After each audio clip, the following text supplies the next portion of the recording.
Hi, I'm the True Wise Gamer, giving off my vast knowledge so you may understand games a bit better.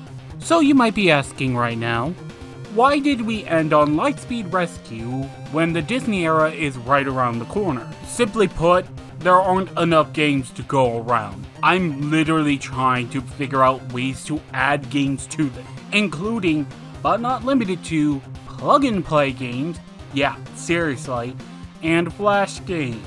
That's how bad we are doing. And honestly, I could have done so for the last few seasons, but I decided against that because 18 games. I'm not talking more games after 20. However, there was another reason, and it's a simple one. I really want to start this off by talking about my love for Time Force. Time Force was a series that took all the lessons that came beforehand and created, in my mind, one of the best series to be made in the franchise. Great acting for Power Rangers because, acting wise, Power Rangers can fluctuate a lot and it's hard to determine at times, but it all depends on the series. Good action in the fight scenes. In Time Ranger, well, you might be noticing I'm not talking about the Sentai because sometimes the Sentai would add this stupid bead thing. I'm not sure what they call it. It basically makes the fight scenes more blurry and just makes you wonder, why the hell do they do that? That's just ruining the fun of all the fight scenes. Mostly well thought out characters and storylines that were very well balanced with the plot of the weeks.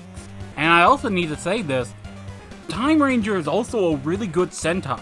Overall, I put Time Force higher due to pure nostalgia, but I overall think they're on the same writing quality. But what is the plot of Time Force / Time Range? Well, they're very similar, but there are differences here and there. For the most part, it's about a crime lord breaking out of jail and 4 of the Rangers being sent back in time to fight them with the help of one of the ancestors of their leader. Weirdly enough, as much as this show is called Time Ranger, time travel barely plays a part in this show. Time Force does it a little more, but it's also hit or miss. For the most part, Time Force basically copies a lot of Time Ranger, but adds in unique elements that makes it different enough for me to watch it and say, they tried. One of the more notable examples was the change of villain. Time Ranger had Darnero, who only cared about money and liked his whole reason for going to the past was to get more money. But he had his own nuances later on, but spoilers. We then have Rancic, who was a mutant who wanted to rule the world, but also having different sides to it. They are both interesting villains, and I think they worked really well for the shows they were trying to do, even if they go in very different directions. But overall, I do like Rancic more because I just love evil for evil's sake villains more. Just because they're more fun because they can play around with it, and this actor knows how to play with that type of style. Though to give praise to Time Ranger, I overall think the cast of Time Ranger was overall better. Basically because, well, certain plot points were changed and not for the better. Lucas, he was there. That's mostly because a lot of the plot lines in Time Ranger Blue basically had to deal with his illness and his coming end. Yeah. Seriously. And it added a lot of drama because you don't know when it's gonna happen, when it's gonna come up again, and I think it's well thought out. But, oh, how can I talk about my favorite Ranger team without talking about my favorite Ranger, the Quantum Ranger, or... Seriously, his theme is just awesome. Actually, both series has a good OST in general, ever played by the ever-motivated Virgil himself, Daniel Salford, which he does an amazing job. A lot of his choreography is well handled, plus he could actually handle that choreography, and also got lucky to do more things outside of this stuff, which is again sad that most don't, but still, you gotta praise what you can. Ironically, Time Fire still does stuff too. Heck, he actually did some stuff for Kamen Rider Gate, and depending on when this is coming out, I think around before June, he'll be in the Florida Morphicon, I think. Supercon? Yeah, Supercon, which is awesome. Sadly, I won't go because it's Florida. I don't need to explain why. But still, awesome. However, as much as I say I love this Sentai and how I think it's one of the better Sentai out there, problem is, it's also is also the worst performing Sentai ever. We don't know how the Showa era performed, but that doesn't really matter at this point. There has been speculation on why it happened. A lot of it is mostly, from my understanding, due to Japan having a recession around the same time, causing people to just not spend as much. And what's more annoying about this is just how weird another series got handled because of its performance. The series I'm talking about is Kamen Rider Hibiki, which I have mentioned before, but to reference, it was a really, really good show. Until one guy came in and said, fuck that, forced the writer out, and basically changed the show to the worst. That overall still did better than Time Ranger by 2 billion. My point is, I don't know what causes it sometimes. Executive meddling can mess up a show, as we'll see in due time. Oh, we'll have to talk about that. But I've been rambling on a bit too much. Overall, Time Force and Time Ranger, great series. Go watch them. Please, they're so good. But in any case, let's talk about Time Force's games, which were 3 of them. You got the PS1 game, the Game Boy Color game, and the Game Boy Advance game. Let's begin by talking about the Game Boy Color game. By far, it's the one that was fine for the most part. Like, I think it's a little too challenging for my blood, and also it's another platformer game that I'm just not into as a genre, but overall fine. The only real interesting thing about it is that it has a time limit where basically you need to really hurry up in order to defeat the enemy of the stage. But overall, I think they could have really eased up a bit about the time, because sometimes I would just lose because of the time limit, which, screw that, that's bullshit. We are at the boss. Just let us fight it until we win or lose. Also, bosses here were really annoying because they have gimmicks around them, basically making them very challenging to fight. Not hard, more annoying if anything. Not bad either, but just again, annoying. I can say it looks nice at least, and a really decent OST. While I don't like the 4th level, the OST for it is actually pretty good. Like overall, I could say about this sort of era, for the lack of a better part, the OST for the games are actually pretty decent. So I would rate this game very meh.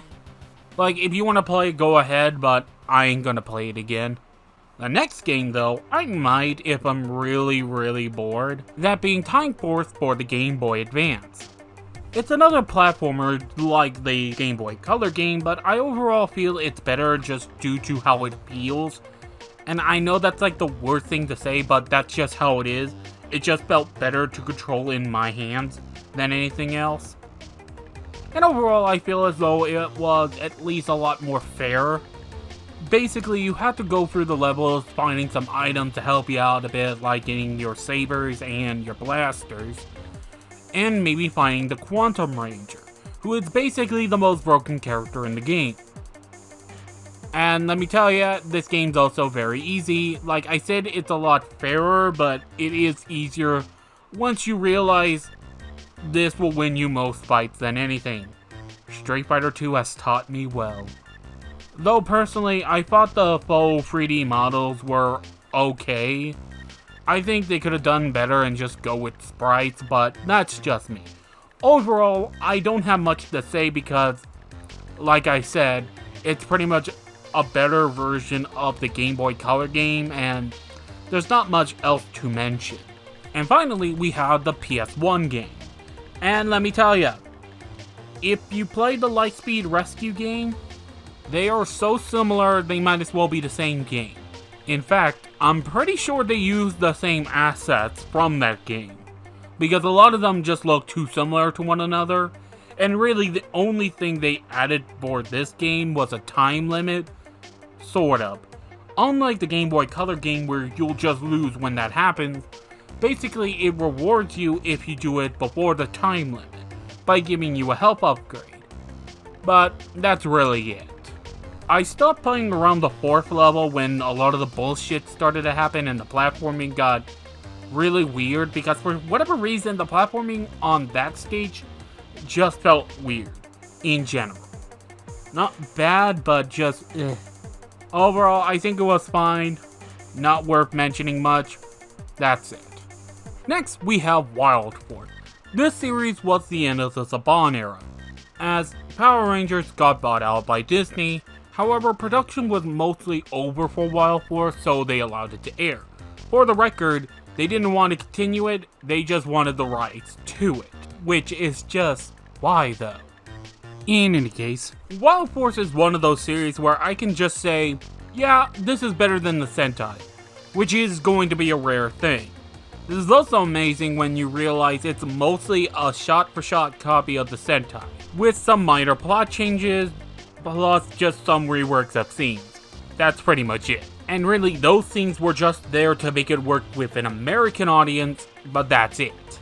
Now you might be wondering, okay, but why is Wild Force better than Gal Ranger? Well, simply put, it basically excises all of the weird elements around Gal Ranger, like a stupid, and I do mean very stupid narrator that appears every so often just to say some shit that doesn't really matter.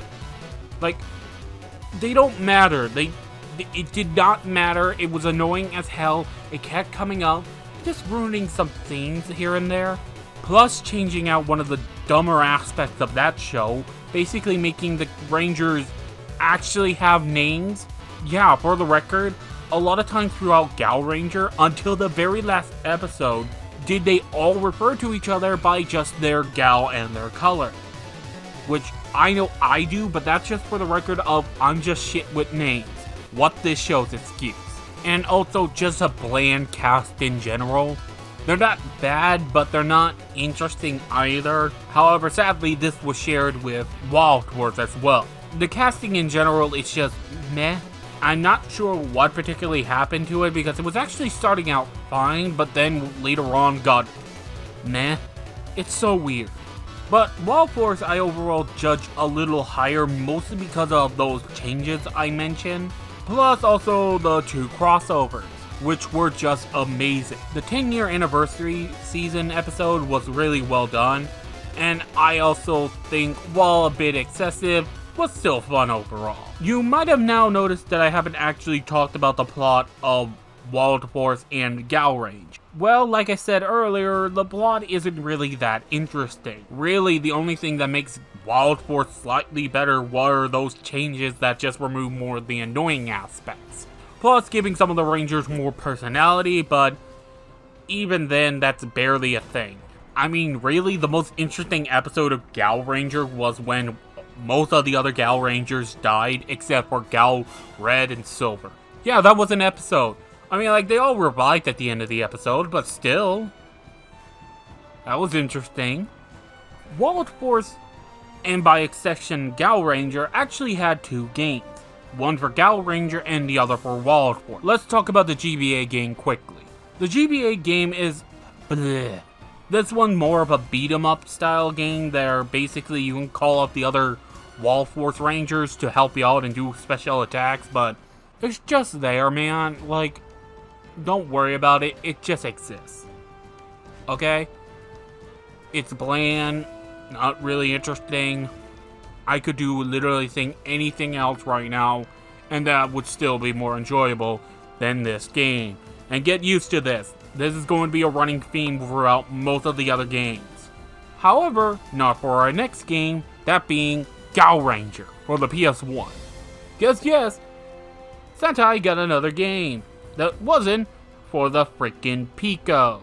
We're gonna have to use the Pico for some footage, sorry, it's just gonna happen. Not now, but for Go Ranger, but we'll explain that later. The PS1 game is basically a simulator like, hey, you wanna live some highlight moments of the show? That's this game in a nutshell, where basically you control Gal Red and basically fight some enemies and the monster of the week. It's pretty enjoyable for what it's trying to do, but it's bare basic. You only control Gal Red, and really, it's fine. Like, it's not bad, but If we were allowed to control the other Rangers, that'd be cool, but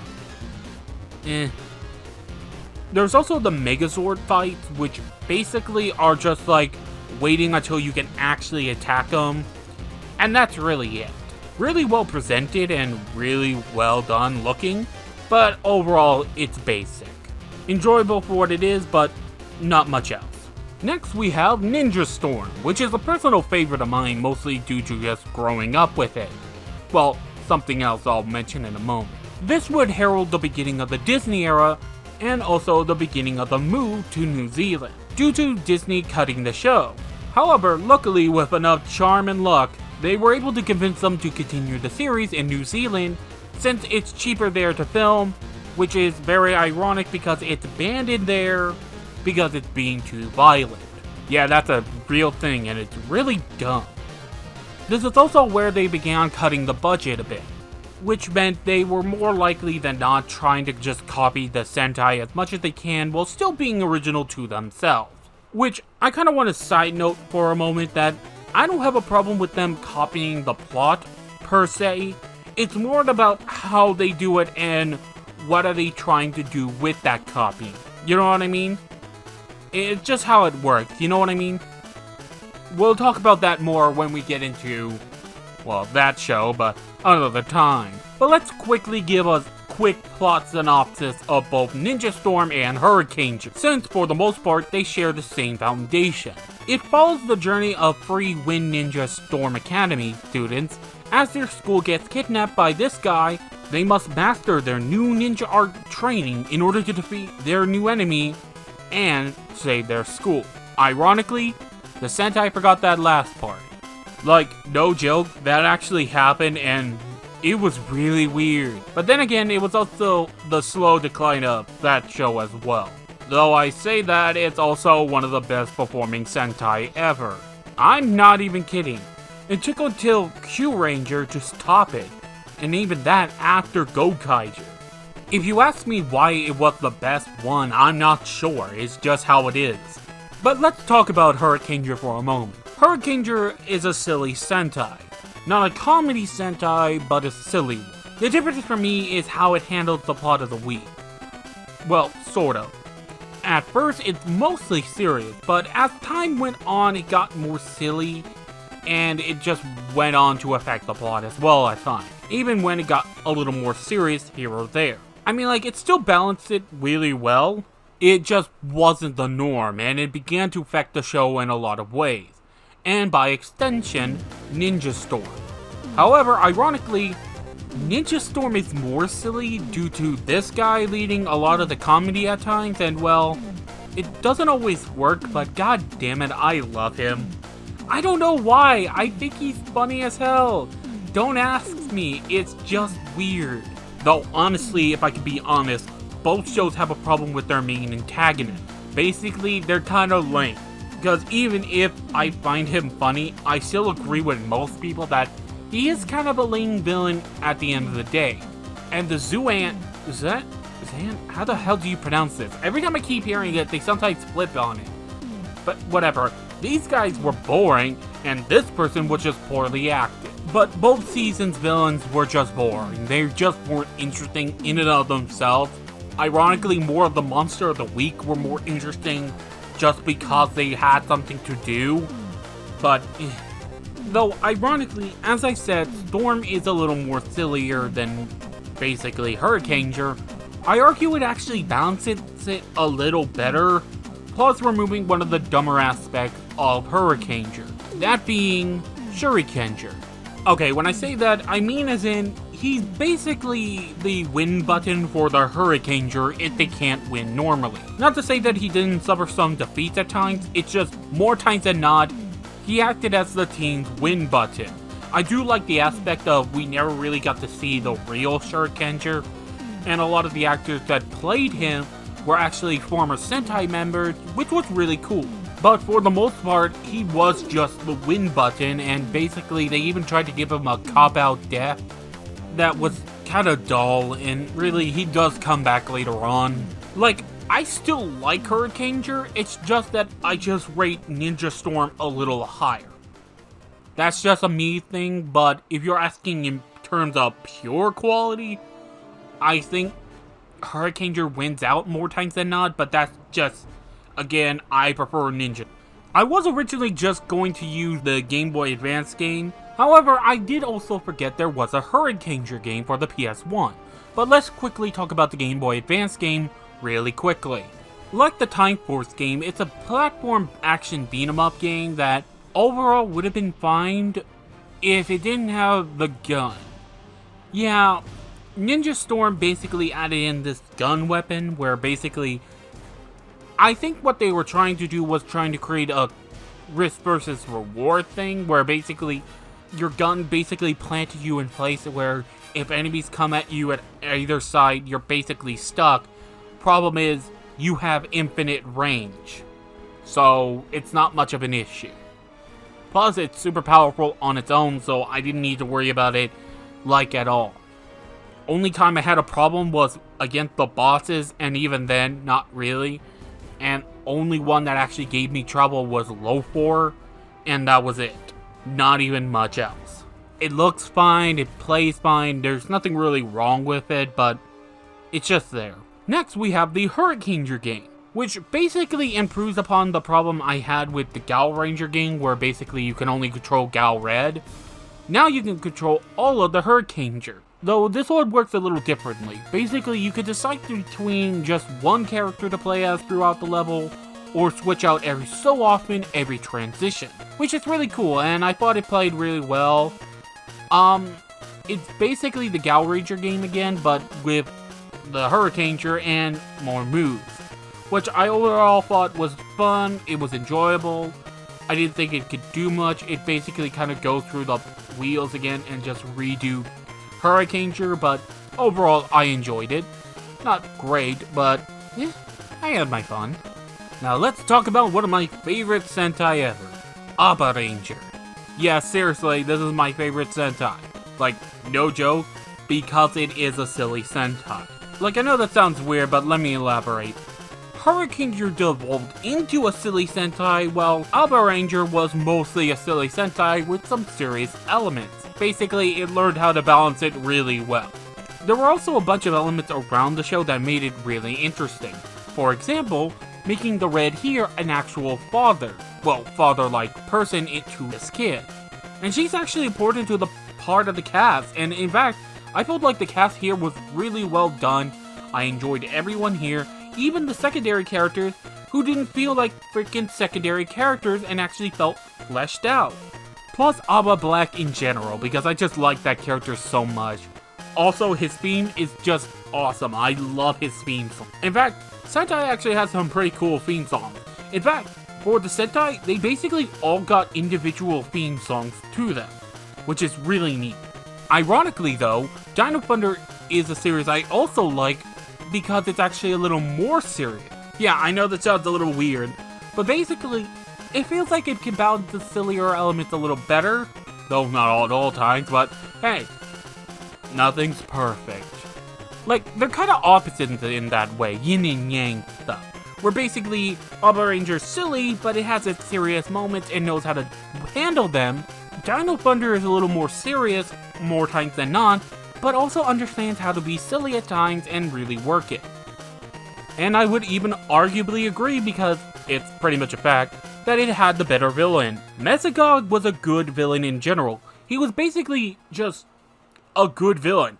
He was menacing, like, holy crap, he was a genuine creepy at times. Kinda like the vibe that Zed had at first, before he became more comical, but never falling into that pit of silliness. And it's really good.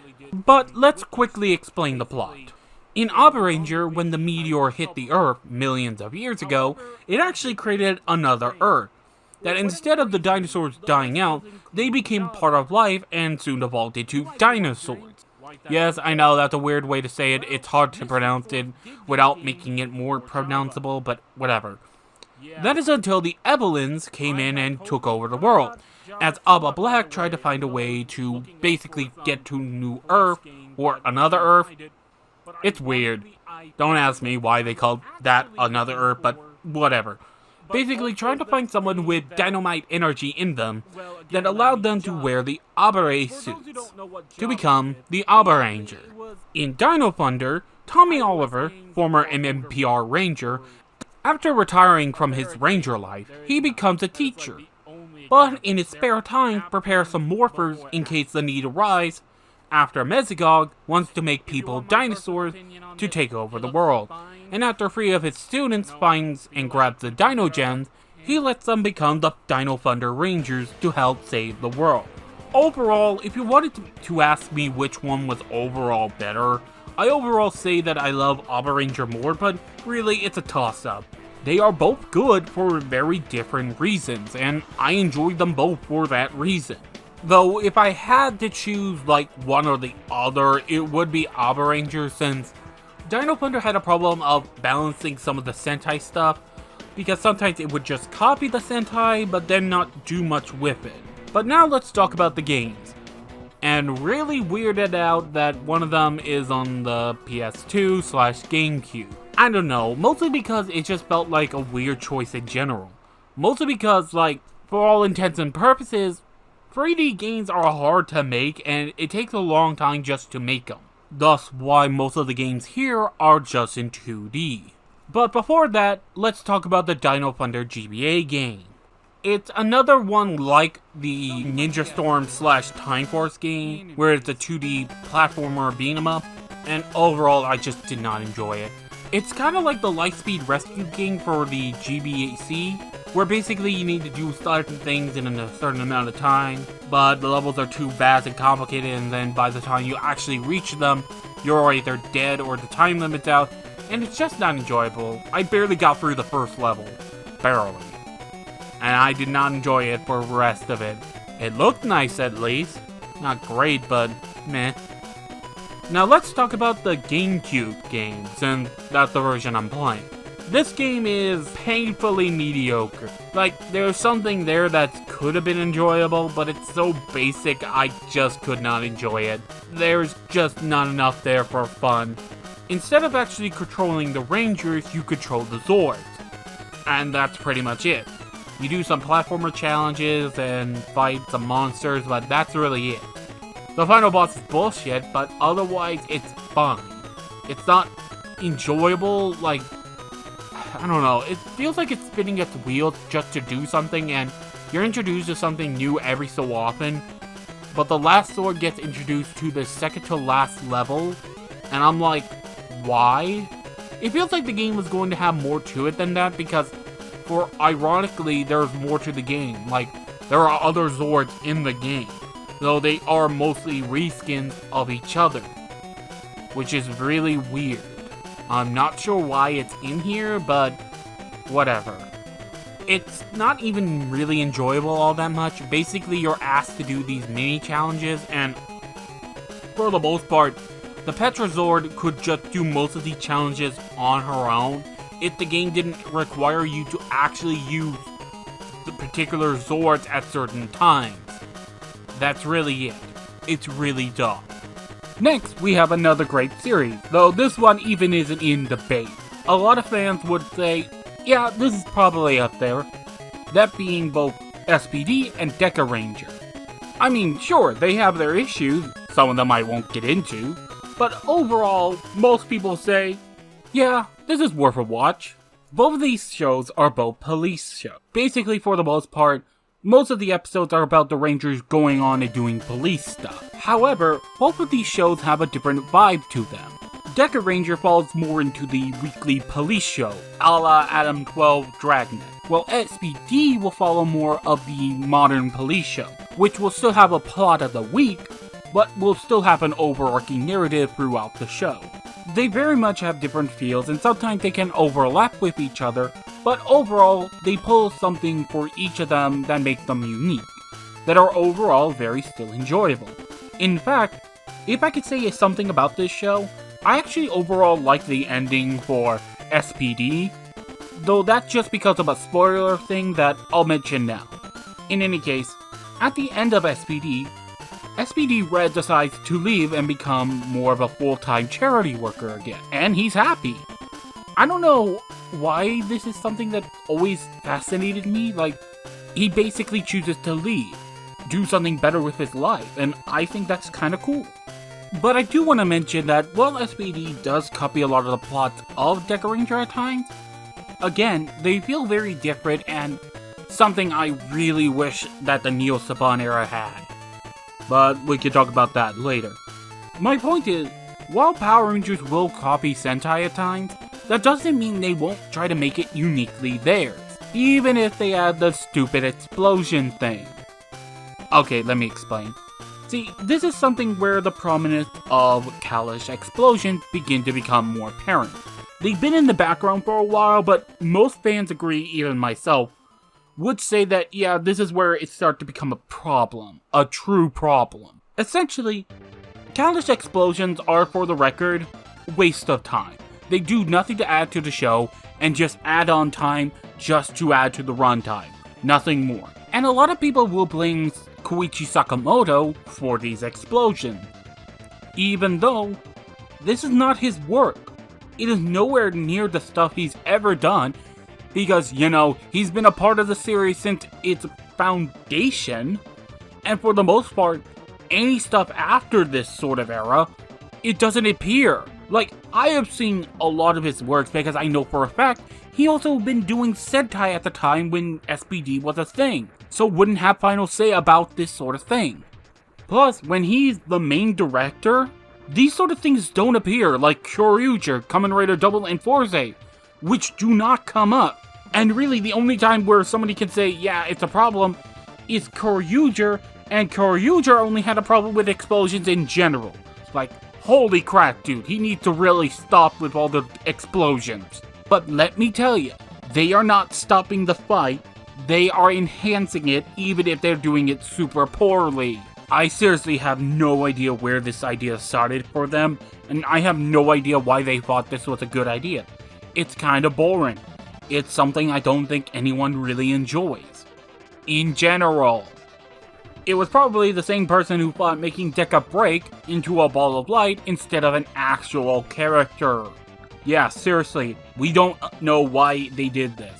Our understanding is that they probably didn't want to pay another actor for it, which is just like, eh? I mean, like, they did really do good work with reworking a lot of his storylines into theirs, so, eh? Now, SPD has only one game, however, I am adding a plug-and-play game cause why not, and I grew up with it, plus, again, not a lot of games. The GBA game is kinda like every other game I've ever referenced. It's really dull. Basically, get to the end of the level, beat a boss, final move, whatever. Mega sword fights, that's there. Yeah, let me be clear about this. Most of these games are so similar to one another, there's really no point in really making a difference. The plug-and-play game is sorta better, though I argue it's more out of nostalgia for me, as it's pretty much really after just replaying it, let me tell you, it's just the same. Mostly. It's basically a bunch of levels tied in together while you play the SPD Rangers and just do some fights. That's it. It's fine, it's not bad, but God, this is why I added so many other things, let me tell you. There's a reason why I'm talking more about the series themselves than the actual games, because let me tell you, again, most of these games are pretty boring. Next we have Mystic Force and Magi Ranger. Magi Ranger was another family Sentai that I overall enjoyed, even if the silly elements can be an issue. I think it actually handles the family aspect better than Go-Go 5, mostly because the dynamics of the team is better overall in my opinion. Their acting felt more believable, if anything, even if Yellow was barely there trying. Weirdly enough, he would come back for other series, but another time. And really, while I enjoyed it, it really had a problem that really never went away. It wasn't enough to really make me say, ugh. It was more like, eh. You know what I mean? Like, it's not too big, but it's an issue you notice in hindsight. Let me try to elaborate. More times than not, the show felt like it was spinning its wheels, for lack of a better term. Like, for example, there was an episode where Magi Green's girlfriend, in quote, basically bullies him and we learn nothing and really nothing changes. So it kind of just feels like a dare plot. These types of plots happen a lot more than you think and, in my opinion, hurt the show a lot. And that really is a problem with the show in a nutshell. The plot feels like it's spinning its wheels instead of, like, actually doing something. Not to say that the show is bad in general, if this is just the most common episodes, there's just too many in my opinion that hurts it overall. The best way I could put it to someone is basically, a lot of complaints about Kamen Rider Kiba's problems are that it has an interesting world, it just doesn't really want to explain it more. And that's kind of like my problem here, except it does lesser and more at the same time. It's really complicated and I don't want to get into it. My point is, I enjoyed it, but it feels like it's just, again, spinning its wheels until we get to the actual meaningful parts. And sadly, I could say the same thing to Mystic Force, but a lot worse. In my opinion, Mystic Force is a bit of a lackluster season in general, as it both feels restricted, but also somehow lazy. I know that's hard to explain, but let me try to. See, at this point, Power Rangers has been struggling. Oh, not because of ratings, it was actually doing really well from what I've understood. It's just the problem was Disney not caring. See, as I mentioned before, Disney did not want to continue the series, they just wanted the rights for syndication. So they really had no desire to continue the show. And let me tell ya, they were not helping the show as they were cutting the amount of episodes they can have, plus what parent watch groups were doing, complaining about the show, instead of, you know, parenting their children. But I could get into that some other day. Maybe next time. But my point is, instead of adapting and writing stuff around these issues, they kind of brute forced it, for lack of a better term. Like, they try to balance out the Sentai stuff and their original stuff. The problem is just that it just doesn't for a lot of times. Not to say they are doing badly, like, I think they're fine, it's a mediocre show to me. But some of the problems did persist and they did not change them. To give a brief example, in Maji Ranger, Red was special. However, it took everyone around him to become a better person, and again, it was a family Sentai, so there was nothing really wrong about it, but there was also like a good focus on them. However, in Mystic Force, since the dynamics has changed, it basically makes Mystic Red the more primary focus, and pretty much the chosen one, which is not a problem in and of itself, but more because it's a team series. It overall hurts the team because you're focusing on one member exclusively, rather than everyone getting a good shape. Not to say that they didn't, it's just, you know, it happens a little too much. And let me tell ya, this is gonna become a persistent problem. And I kinda want to repeat, Mystic Force is not bad, it's just mediocre, and the flaws it did have were not ironed out and prepared for. Kinda like our next show, but absolutely worse. There's no games here, sorry, I would have tried to find like one of those Flash games, but I couldn't find the one that was actually decent, so skip. Hey everyone, it's Future Me. I'm sorry if this sounds really weird right now, but originally I had done my research and really did only the wiki search. Basically, if it was on the wiki, I would cover it. However, I did forget one thing. For whatever reason, the list does include Java. You might be wondering why that's important. Well, Mystic Force did get a game for Java. Yeah. I had totally forgot about Java 2, by the way, until I was looking up for some Flash game, but I couldn't find it. But ironically, I found the thing I was actually looking for, but also the thing that, well, again, led me to Java. For those who don't know what Java is, basically it was iOS games for older phones. For a better example, there is none. That is like the only example. They're app games before apps. If you want my personal opinion on this, it looks fine. I don't feel like it could have been better, but eh. Next we have Bokenger and Operation Overdrive. Bokenger wins, Overdrive sucks. Next! Okay, serious talk here. Overdrive is one of the worst series ever. And mind you, I said one of the worst, because I will always say Megaforce and Super Megaforce are some of the worst series ever, mostly because they did not even bother. At least Overdrive tried. It at least tried. I mean, it failed terribly, but it tried. And really, there's a lot of ways you could say it failed. The OST is kind of mid. The opening is just bad in general, even compared to Mystic Force, which I actually enjoy.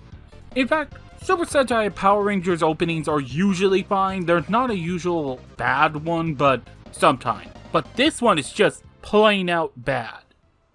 It's also not helped that the acting of this show, it's just bad in general. Like, for whatever reason, the acting in the show kind of blended to, more times than not, they'll make a mistake every episode, and usually in some way it just feels off.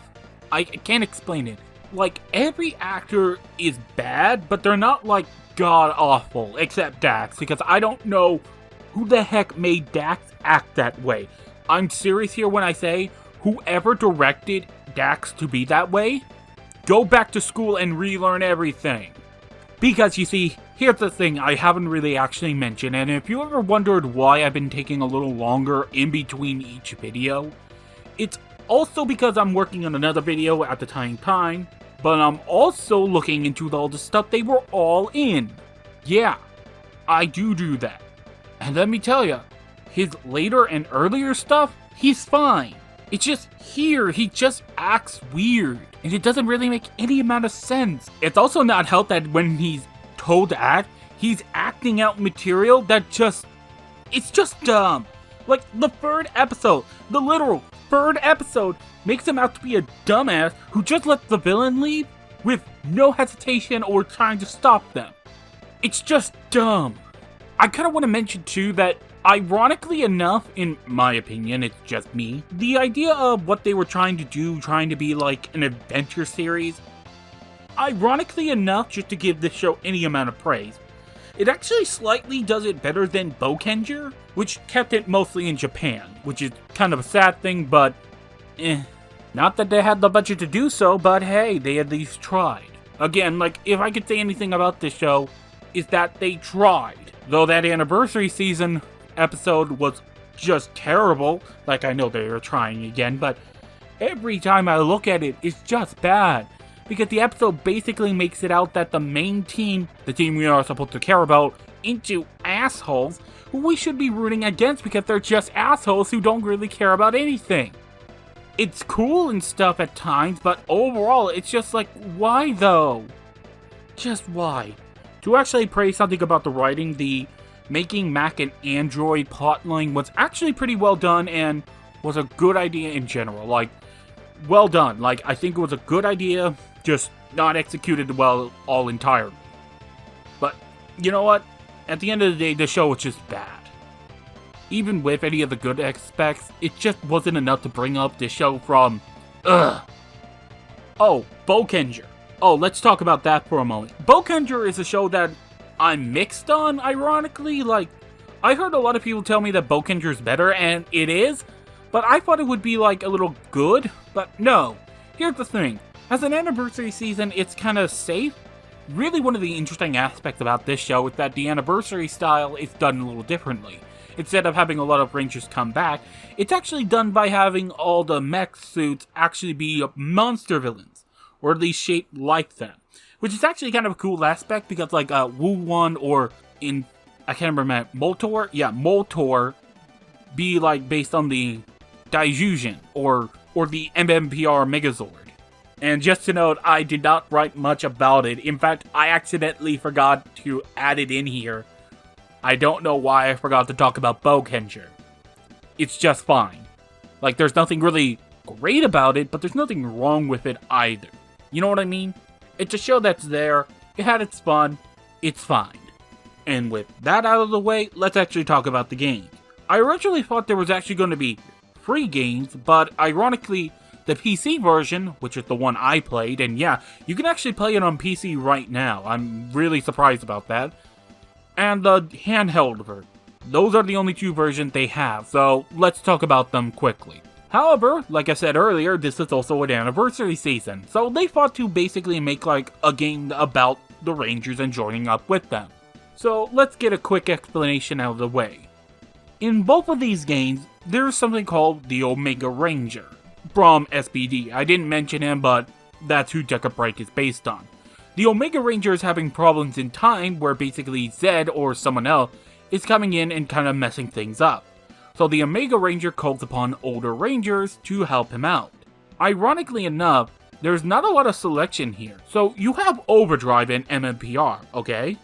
But then you have Lost Galaxy, Ninja Storm, and SPD, where the Omega Ranger is talking to himself, which is really weird, but you know what? Whatever. Ironically enough, the handheld game actually has more Rangers with Time Force and one other group I can't remember. I'll explain that in a moment, but let's continue on. The PC game is a 3D game, and it's basically a 2D beat-em-up, for the most part. There's some platforming, but it's overall there, and it's like, this is basically just a 3D version of the 2D games, for the most part. And it's like, it's not bad, but it's really boring. It's a lot more combat heavy in this game, and, well, let me tell you, the combat isn't really that interesting. It's fine for what it's trying to do, but at the same time, it's like, there, I guess. And also, the controls for this game is really weird. So, you would have your normal WSD as your normal control. And for whatever reason, instead of maybe making it the number pad or something else, well, that's actually for player 2, because yes, you can play 2-player on this game. But it's actually a part of your other half of your key bar, which is really weird. I'm not used to it, and because of my big-ass hands, it makes it actually harder to play this, because you have to kind of look down every so often, and it's just annoying. It's not bad, but it's fine, and like, there's some level of death here, but overall, you can beat it with just mashing, for the most part, and not worry about it too much.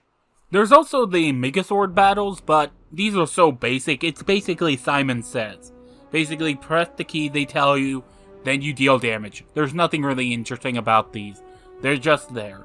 And the handheld game is pretty much the same, except now it's just pretty much the same game, just in 2D. That I overall like the 2D game more slightly, though I had a bit of a problem. You see, after a bit, this was my screen. I'm not sure why, and I kind of thought I could do like one of those, you know, where you basically try to have another screen on, where you can see like what the other player's doing and maybe try to balance around that, since you could probably tell where you are for the most part and maybe try to like tell what's ahead, but nope. I didn't want to bother because I was bored already by this game, because the thing is about most of these games during this era is that they're all so similar to one another that I'm just bored. They're too similar to one another to really make a real difference to me, that they could be all the same game and nothing would be changed. They're all dull, and I just could not continue on. I was done. I could not continue on. And that's kind of sad, right? Like, I said I enjoyed some of these games, but now I'm just like, oh my god, these are so boring. It kind of sucks. And sadly, until we reach the Neo Saban era, we're all out of games right now, so let's quickly talk about the next few Ranger series and be done. Geki Ranger is a Sentai that I overall liked, but god damn it was it hard to like it when Geki Red is so annoying. Seriously. Whoever thought this was good, bad. It was just a bad idea in general. I know what they were trying to do, but when you're making me think Dax wasn't all that bad, I think there's a problem. Though I will state, the concept of the show was really interesting as heck. In fact, one of the few things about the show we do know is that originally it was going to have some connection to Die Ranger. Yeah, seriously. But that got scrapped and ironically got injected into Ghost Sager. It was a weird choice, but whatever. But what exactly wrong with Geki Ranger? Well, the show itself is fine, it's just Red makes it unbearable at times. Seriously, Sentai writers, stop with the loud character who is the absolute worst at times. And let me tell you, this will become a problem for a lot of things. And also, stop focusing solely on Red. It's just annoying. Like, I get it, Red is popular, but for the same time, we are not a writer series. Stop focusing on them so exclusively. We have a team. So, what is the plot of Geki Ranger anyway? The plot of Geki Ranger is about these two schools of martial arts, where basically they're kind of like fighting each other to see whose style is the best. and they fight for different reasons and really good. Like, overall, like, this plot is fine. Like, on a base premise, it's fine, but it actually gets expanded more and more as the series goes on. And the martial arts are really well done. In fact, something I kind of learned while rewatching Jungle Fury, the adaptation, Jungle Fury actually did a lot of its own unique martial arts scenes. So that was pretty cool. Because, like, really the martial arts in this series is actually pretty well done in general. Like, it was really cool. But what's the plot of Jungle Fury? Jungle Fury is a bit of the same. Basically, it's a fight between two martial arts styles, but it's actually because of someone called Daishi instead of just another school in general, which is just a little weird, but whatever. My point is, while their plots are similar, they go in their very different directions, and I overall enjoyed it for what it was. RJ was the best ranger mentor in this show. Like, for real, I really enjoyed him, and ironically, I knew him from his other works later on, because he played Virgil in the reboot. He did come back to do his own voice again in the Battle for the Grid, but we'll talk about that some other time. And really, if somebody asks me which one was better, that's a hard question. Really, Geki Ranger had a slow beginning, for lack of a better term. But when it got to the later half and actually explored some of the ideas, it actually did them really well and made me actually like John a lot. It also helped that they cut down a lot of his loudness during that time. Thank goodness. I mean, like, they make it a point in the movie that he's really calmed down, but we'll talk about that some other time.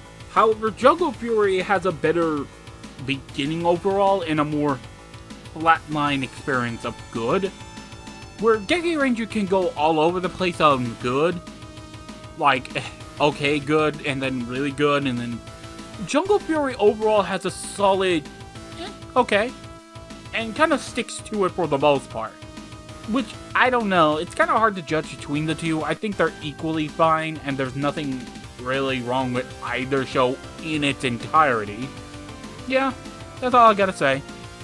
And finally, for this last section, we have Go Ranger and RPM. RPM wins. Look, more times than not, Super Sentai is going to win out more times than not. But here, it's really an open shut case. Like, for the most part, RPM is just better than a lot of ways than Go Ranger. Like, the shows are kind of like night and day for each other, and it's kind of like Dino Thunder, but way more extreme. So, Go Ranger is another silly Sentai that basically... Remember how I said that Hurricane can get silly at times? Well, it goes a lot harder here, and let me tell you, it did not help the show one bit. It basically made the show a slog at times. And let me tell you, when I said that Magi Ranger felt like it was spinning its wheels at times, this one does it way worse.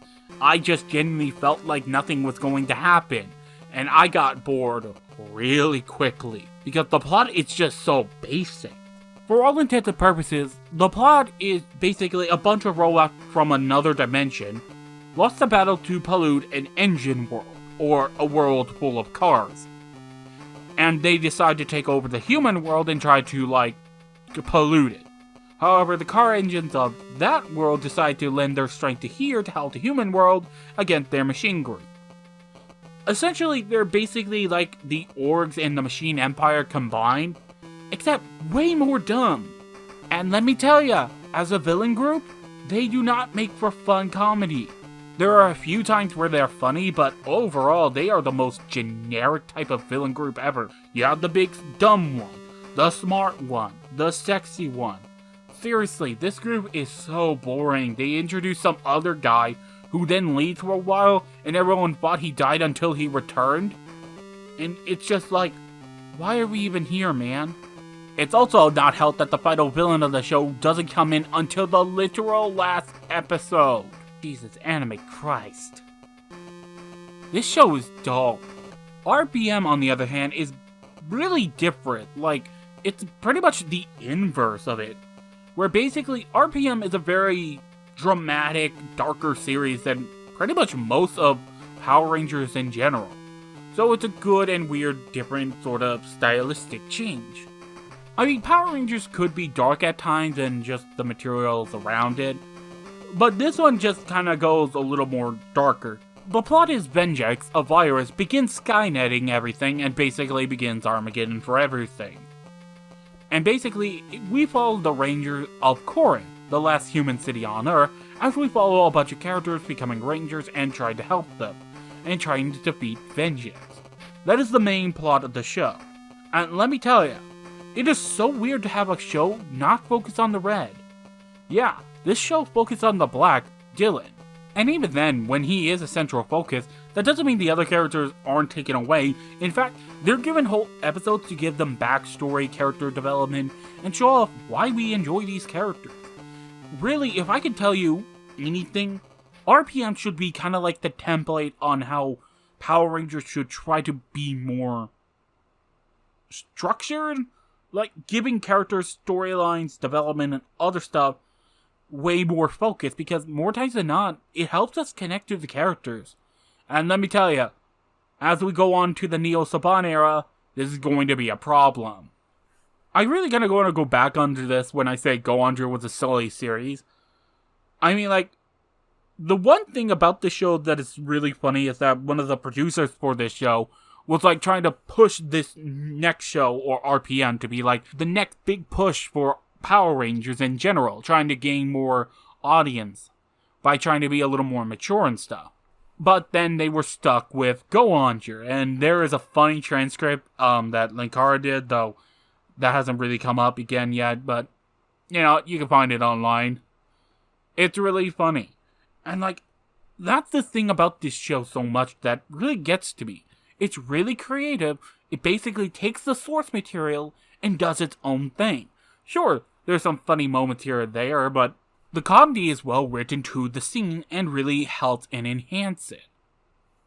The comedy doesn't just feel like tacked on, it's a part of the show and the characters. And I can just say this, Dr. K is one of the best written characters of Power Rangers to date. There's some really complex storylines, characters. I just overall like it. And I'm sad that this show was also cancelled. Yeah, around this time Power Rangers would be cancelled, that this would have been the final season. Because sadly, as much as it was trying to be the next big thing, it just didn't. It wasn't helped that the writer left the series halfway through and basically was replaced with Judd Lin, one of the more prestigious writers of Power Rangers who's been around for a long time. So they at least knew what to do. But my point is, this show was still amazing overall, and was a great show. I loved it, and I think a lot of fans do love it too. However, sadly, we are not done yet. As while we're at the end of this video, next time we're going to talk about the Neo Saban era and the Hasbro era. And possibly the future of Power Rangers in general. See you next time. But next time, we're not going to talk about Power Rangers. Nope. Next time, we're going to talk about some series I actually do like. That being Mystery Dungeon.